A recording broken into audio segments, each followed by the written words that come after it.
of the most terrifying things that a person can experience is lying in bed completely stuck without the ability to move, to talk, to call somebody for help. Even worse are the sometimes unsightly things that play out in front of you as you lie there helpless. It'd be like the devil himself sent them boys to come get you. Well, I got some news for you. Those aren't demons or evil spirits. You are not possessed. You're not going to hell.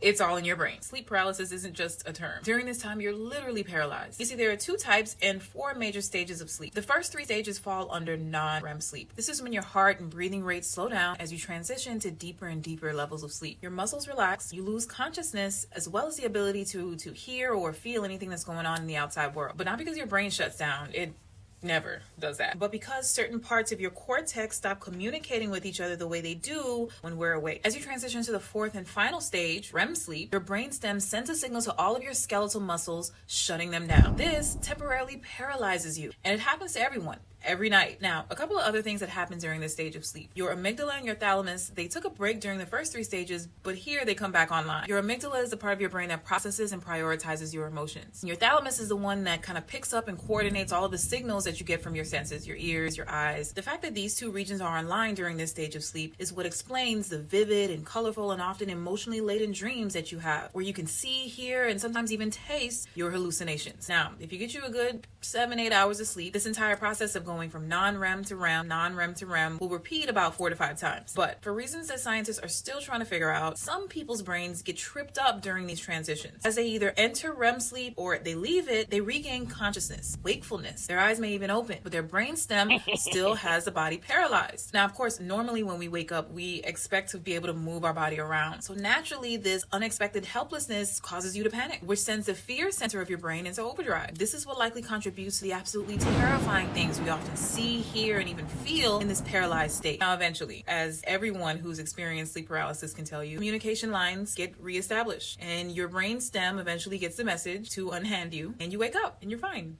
No more ghosts. But not a second before leaving you drenched in sweat and pure terror.